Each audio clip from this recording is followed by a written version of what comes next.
What's good, everybody? It's your boy, O'Shea Duke Jackson, back at it again with another episode of the Celebrity Junk. Stop the show, Dima. Can I get some odd couple music? So I'm recording these other videos for Dima. Stop the show because Dima's punk ass be begging. Can I get some sad music? Hello, Dima. I need some things to edit tonight. You know, I'm in Russia, so I need to edit some videos today. Stop the show. Y'all know that Dima's in Russia, so you know. Can I get a oh my god sound effect? Nope. Yeah, so Dima be in boring ass Russia. He be buying this cheap street food he be throwing up and stuff. But anyways.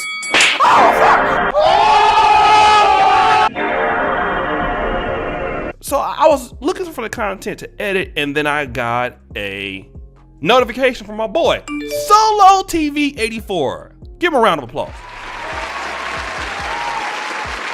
And Solo TV 84 is like my big bro here on YouTube, and you know, took me under his wing and showed me a lot about the game on Black YouTube. And he had a stream that said Kwame Brown shouts out Kevin Samuels while roasting up Jemelle Hill, something to that effect. And we'll put it right there on the screen. But I was listening to Kwame Brown, right? And we know that Kwame Brown was coming for a lot of people.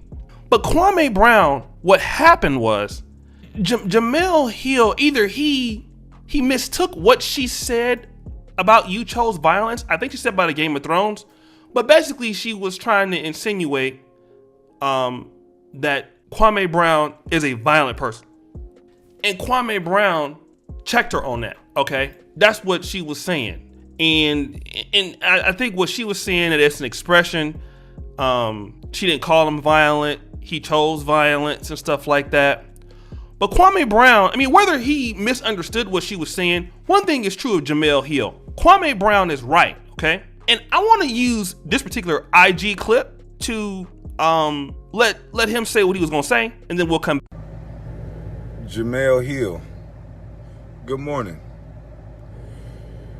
Good morning, Black Queen, if that's what you are. Let me ask you a series of questions. But I'm gonna ask you over on my YouTube channel, because you said that all weekend I was being violent. So that leads me to believe something is a little off about you. Miss Hill, ma'am, I have children, Miss Hill, and you just lied on me. You on deck. So you heard what he said, and I won't play the YouTube video, but basically Kwame Brown went on a rant against, you know, a lot of people, Shannon Sharp, Stephen A. Smith, Gilbert Arenas, you know, Matt Barnes, a lot of people, you know, Skip Bayless. And he kind of is exposing the industry, right, about what's going on. And he's tired of people disrespecting him, okay? And at the same time, he shouted out two YouTubers, which was Kevin Samuels and Tommy Sotomayor. And shouting out Kevin Samuels and Tommy Sotomayor, and you would never think that somebody like Kwame Brown would be watching, you know, YouTubers.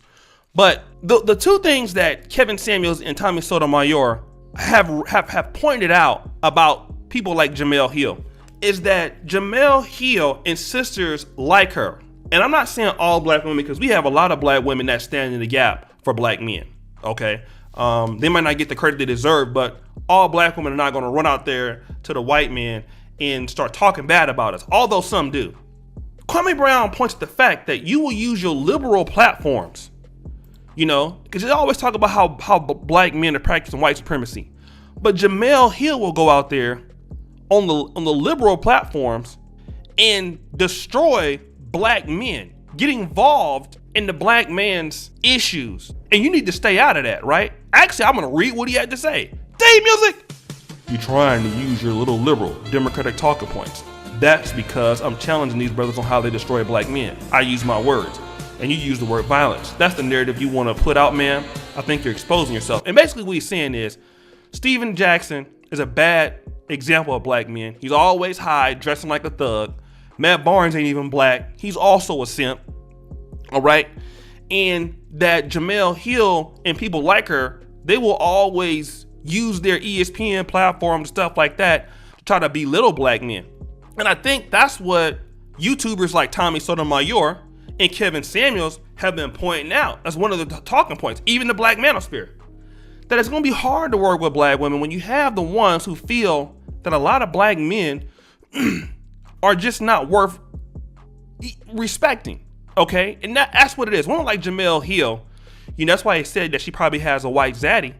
They will go out there and they disrespect black men on their public platforms, and pretty much white supremacy is using certain black women to take down black men. All right, and nobody says anything. Then when somebody like Kevin Samuels responds to it, or Tommy Sotomayor responds to it, in the same tonality or even harsher, then it's the black man who's using white supremacy to tear down black women. When you have a lot of black women who, it can be inadvertently, but the system of white supremacy separates black men and black women, and we play a part in that. And he's pointing that out. And Jemelle Hill, I think, is actually guilty of that. And I wasn't even thinking about it when he was talking about Steven Jackson and Matt Barnes and Stephen A. Smith. But guess what? They paid him to say that. And that just goes to say this. Ramil had a stream talking about independent black media. Okay? And this is what I want to talk about, because we complain about the problems, and Kwame Brown is right. But I want to add to this. We have to give our people a reason. Listen to what I'm saying, guys. We got to give our people a reason in our black economies to work for us. Of course they're going to work for ESPN. Of course they're going to go where they can get paid. Because we don't have the corporations, the small businesses, or even things that's independent.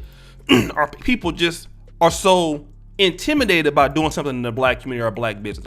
This channel is a black male YouTube channel. It's the Manosphere, right? And in our independent media, I'm not a huge channel, nothing like that, but I make okay enough living to keep the lights on because of who I'm trying to reach. And so many times we don't want to grow with the business or with the need that our community has. And so we're so quick to go out and do it for them. Same thing with, Steven Jackson and Matt Barnes.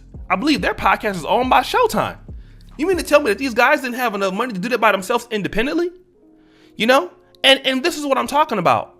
We have these problems. So even when he was talking about Matt Barnes, going on the ESPN talking about Kwame Brown, and Kwame Brown was like, look, you shouldn't have put what we said to them white folks at ESPN. But ESPN, the way a lot of blacks look, they the ones that's paying. Disney's paying, right? This is why small business and mid-level entrepreneurship and large corporation entrepreneurship from black people have to come out. We have to have black-owned businesses, black-owned media companies, smart. Small business is what drives America. It drives any economy. And we need more professional people to get into the business. The Tasha Kays of the world, the Kevin Samuels of the world, Kwame Browns of the world.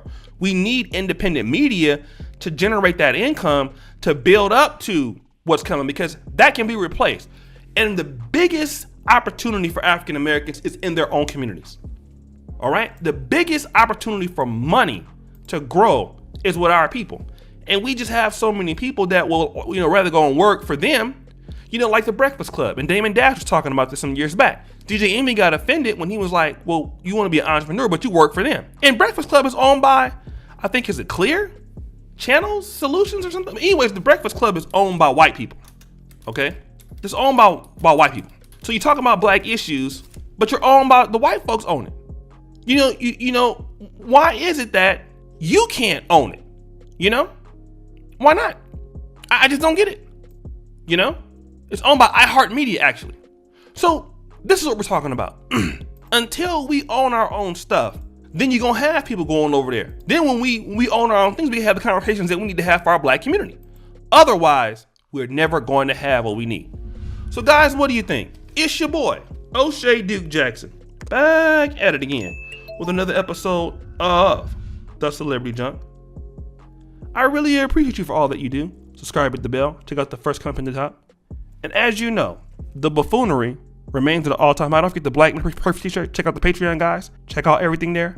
We're out.